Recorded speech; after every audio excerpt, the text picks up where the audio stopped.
पिछली 2-3 कड़ियों में मैंने रे और कार्ल जो कि पिता पुत्र हैं उनके केस का जिक्र किया।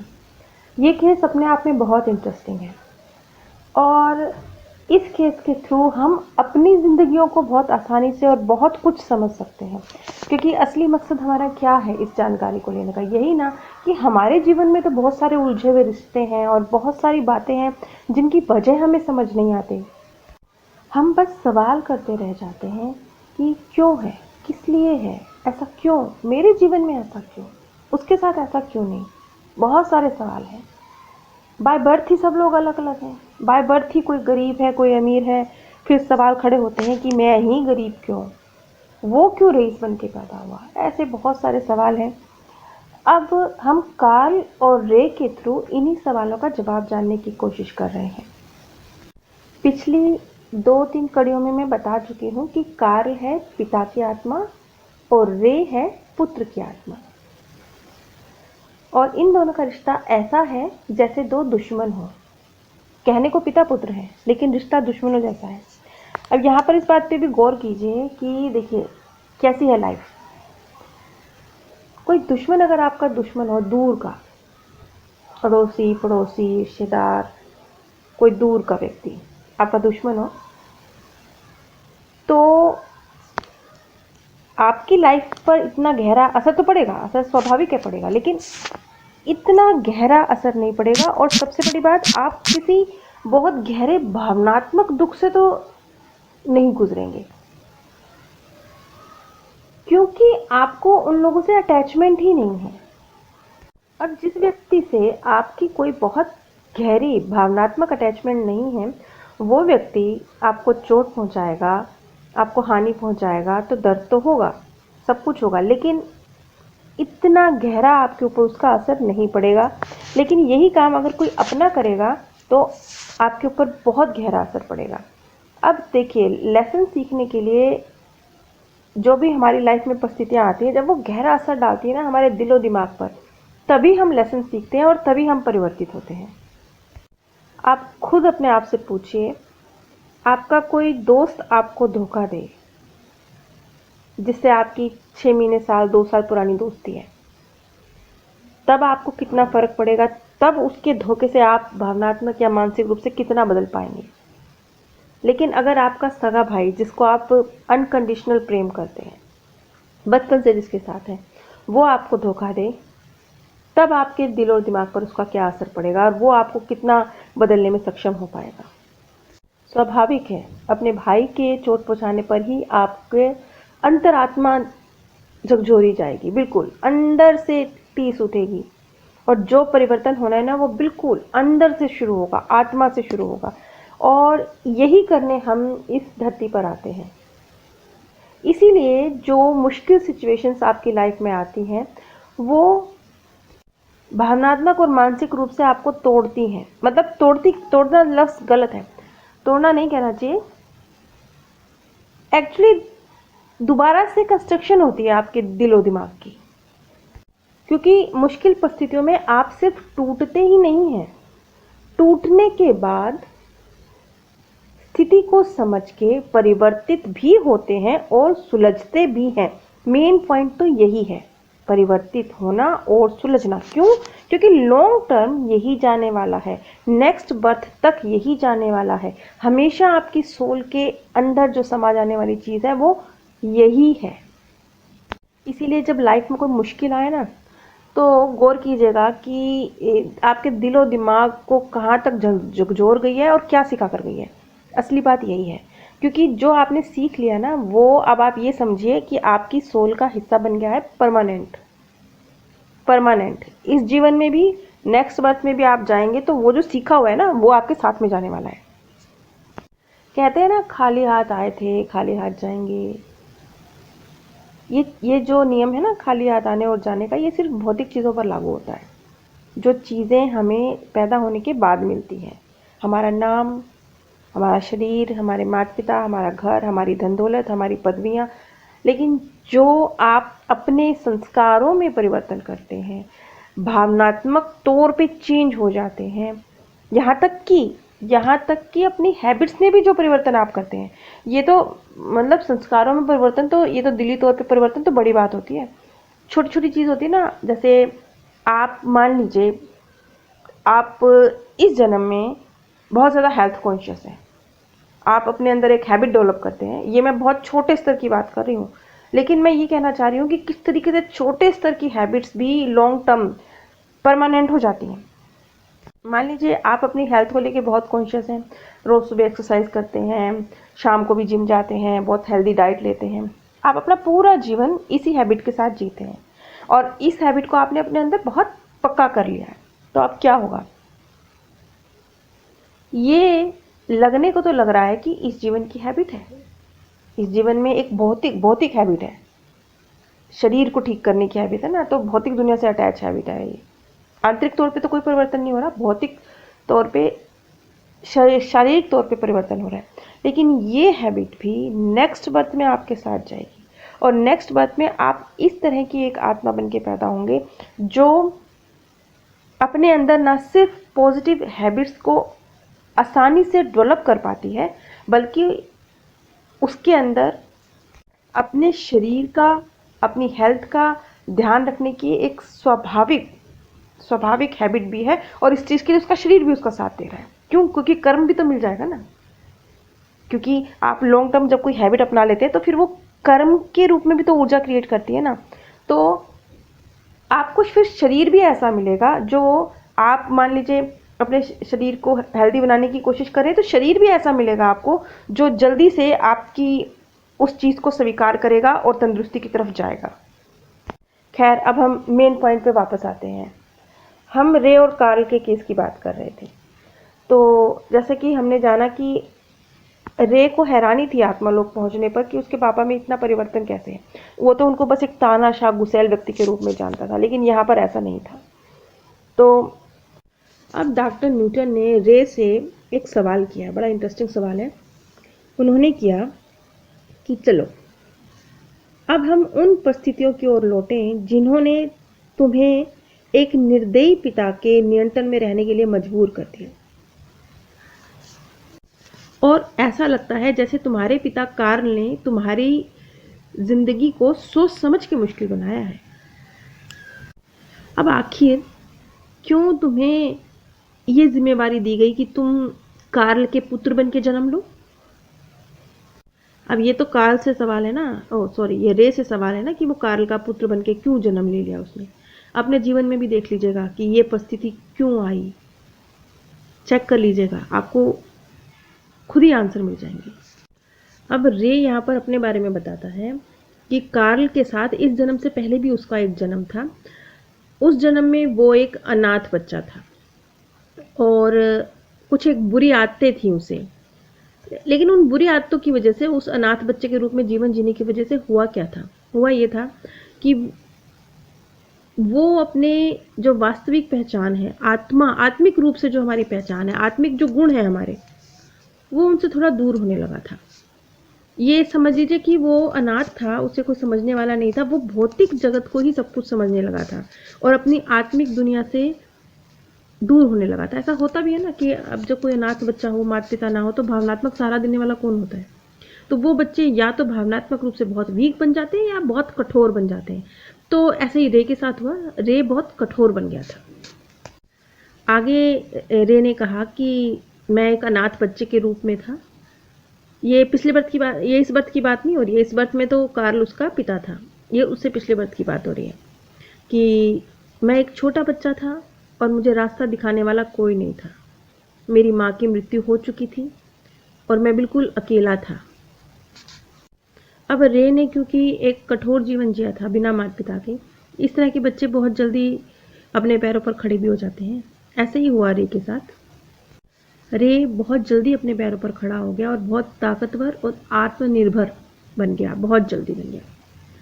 लेकिन एक चीज़ थी जो गलत थी उसके अंदर डेवलप हुई। क्या डेवलप हुई कि उसने सिर्फ अपनी परवाह करनी शुरू कर दी, लोगों की उसे किसी की भी परवाह नहीं थी, किसी की चिंता नहीं। उसे सिर्फ लेना लेना लेना आ गया था, देना तो देने की आदत ही नहीं थी उसे। वो जरा सा भी किसी के लिए करता था तो उसे लगता था अब ये तो मेरा कर्जदार हो गया, अब यहाँ पे ध्यान दीजिएगा, रे के साथ जो परिस्थिति आई, वो अनाथ बन गया, कोई संभालने वाला नहीं था। एक दूसरा सीन भी तो हो सकता था ना, ये भी तो हो सकता था ना कि माता पिता के बिना जीवन जीने का दर्द उसे पता है, तो वो भावनात्मक रूप से कोमल बन जाता। वो दूसरे लोग जो बिना सहारे के हैं उनके दर्द को समझ पाता।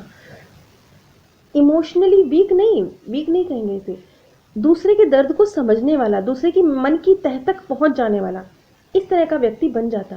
अगर ऐसा हो जाता ना, तब तो रे का वो वाला बर्थ सफल हो जाता, और अगर वो वाला बर्थ सफल हो जाता तो रे को ये वाला बर्थ इस तरीके से मिलता ही नहीं। ये बहुत डीप बात है, समझिए कि एक बर्थ से दूसरा बर्थ कनेक्टेड है।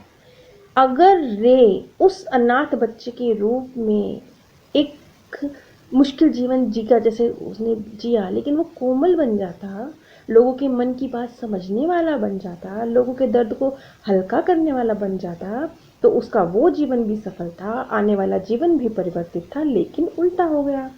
हुआ ये कि रे परिस्थितियों के सामने कठोर बन गया।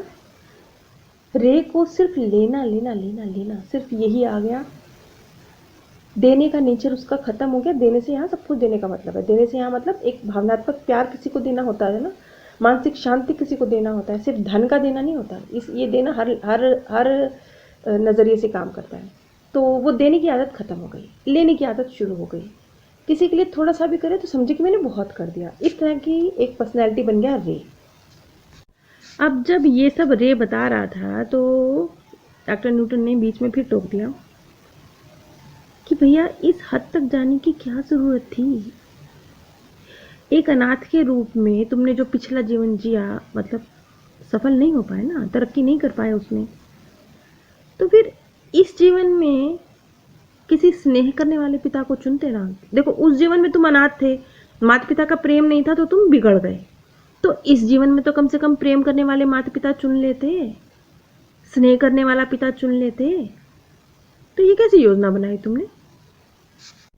अब ये ना डॉक्टर न्यूटन ना जानबूझ के खंगालते हैं, ऐसा नहीं कि उनको सवालों के जवाब नहीं पता, इतने केस उन्होंने हैंडल करे तो क्यों नहीं पता, लेकिन जानबूझ के खंगालते हैं अनजान बन के कि हाँ, क्यों किया तुमने ऐसा? पिछले जन्म में तो अनाथ थे, इस जन्म में तो कम से कम प्यार करने वाला पिता ढूंढ लेते। इस पर फिर रे ने जवाब दिया।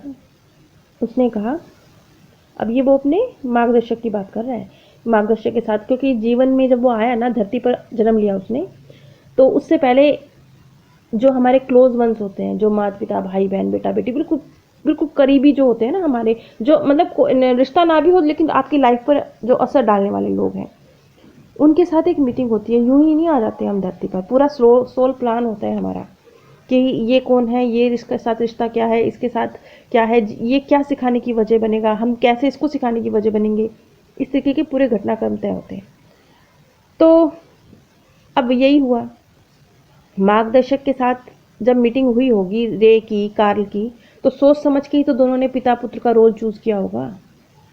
अब यहाँ पर ना एक बात और समझिएगा, क्यों?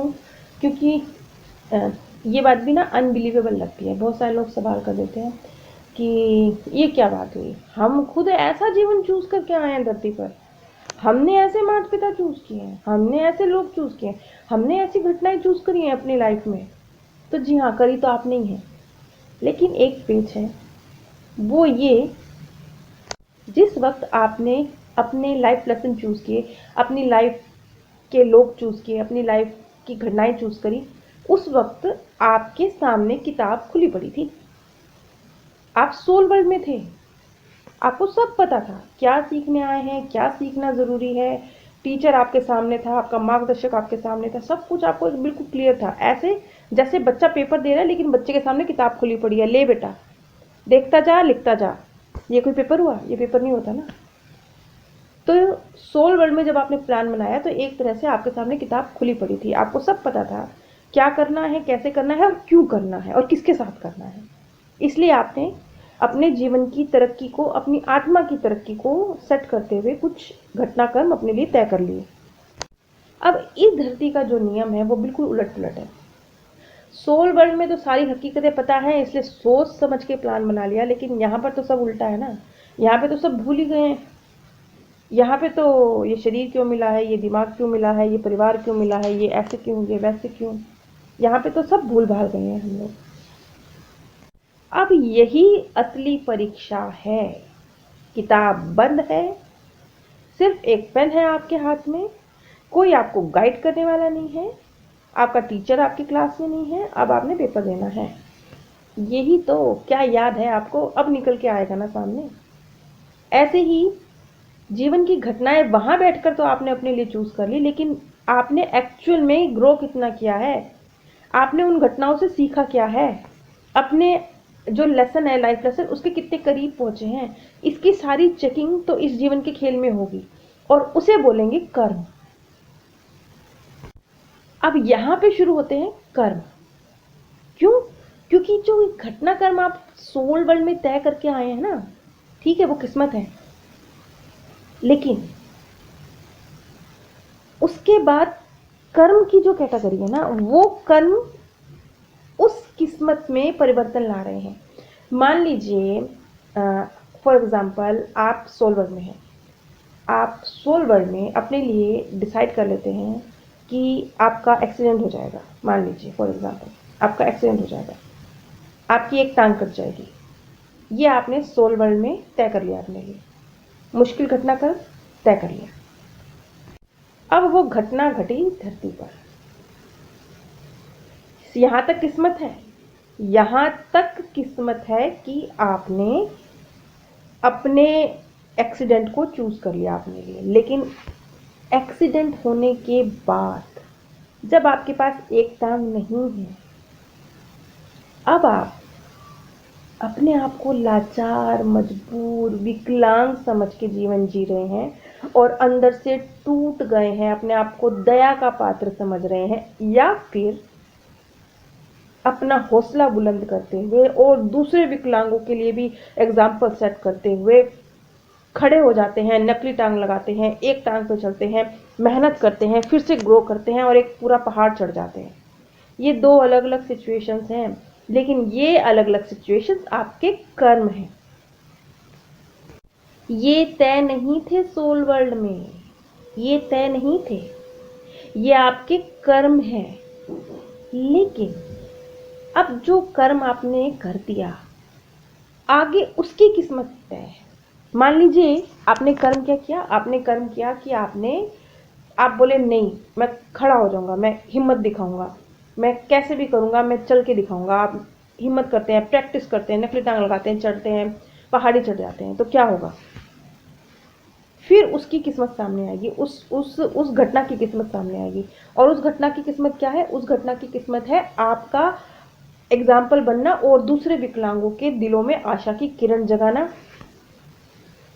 आत्मविश्वास को अपनी सोल के अंदर भर लेना। सिर्फ अपनी सोल के अंदर नहीं भर लेना, बल्कि दूसरों की सोल को भी आत्मविश्वास से भर देना, उन्हें भी ग्रो कर देना। अब ये है आपकी किस्मत। क्यों? क्योंकि कर्म से आगे कर्म की किस्मत तय होती है, दिशाएं अलग अलग हो जाती है ना। यही अगर आपने उल्टा काम कर लिया होता, आपने अगर अपने आप को मैं मजबूर हूं, मैं विकलांग हो गया, मैं लाचार हो गया, मेरा काम खत्म हो गया, ऐसे आपने कर लिया होता, तो फिर क्या होती? फिर परिस्थिति उल्टी होती। फिर आप एक मजबूर इंसान की तरह होते और दूसरे लोगों को भी हतोत्साहित करते, और अपने अंदर भी आपके आत्मविश्वास डेवलप नहीं होता, बल्कि एक हारे हुए इंसान की तरह जीवन जी के और अपनी सोल को और ज्यादा वीक करके आप इस दुनिया से चले जाते हैं।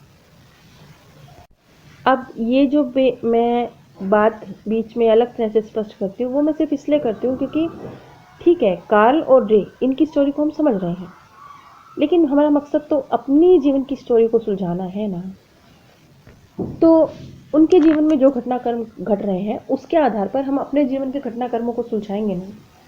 इसलिए थोड़ा सा ये जो कार्ल और रे की स्टोरी है, इसको अपने ऊपर लागू करके देखिएगा, अपने जीवन को समझिएगा। हर वीडियो, जो भी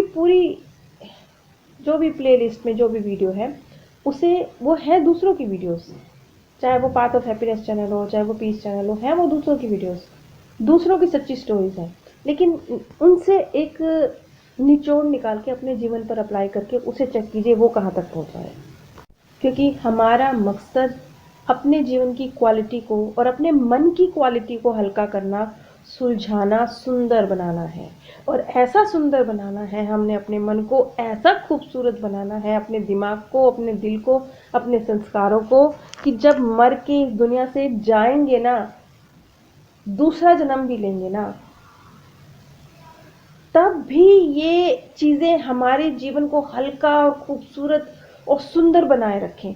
यकीन मानिए, सिर्फ ये भौतिक चीज़ें छूटेंगी, लेकिन जो आज ये ज्ञान आप अपने अंदर भर रहे हैं, क्लियर हो रही है जो चीज़ें सुलझ रही हैं ना, जो विचार है, जो उलझी हुई चीज़ें सुलझ रही हैं ना, ये जो नेक्स्ट बर्थ तक आपके साथ जाएगा ना, जो सोल के अंदर इनबिल्ट हो जाएगा, ये कमाल है। ये कमाल है।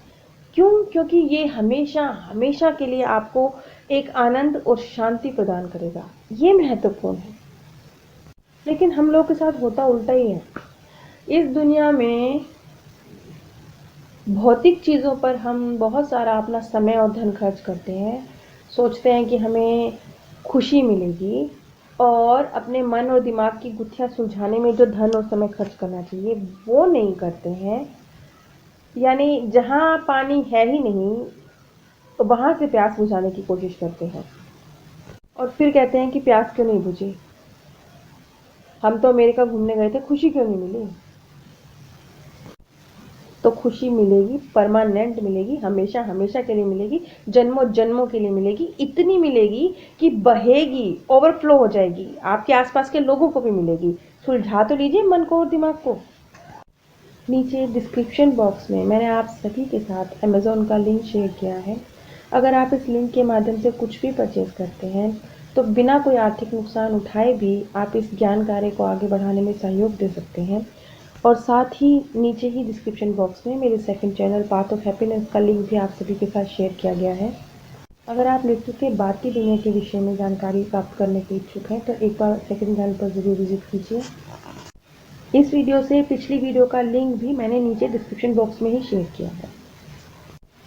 अभी तक तो मैंने डिस्क्रिप्शन बॉक्स में पिछली वीडियोस के लिंक नहीं शेयर करे हैं, जिसकी वजह से आप लोगों को कुछ दिक्कत आती है, लेकिन अब मैं आगे आने वाली वीडियोस में ऐसा करूँगी। तो इस वीडियो में भी मैंने पिछली वीडियो का लिंक शेयर किया हुआ है। आप सभी पर परमात्म सौंदर्य, प्रेम और आनंद सदैव बरसता रहे। आप सभी दिव्य परम धाम में स्थान प्राप्त करें। पिछली 2-3 कड़ियों में मैं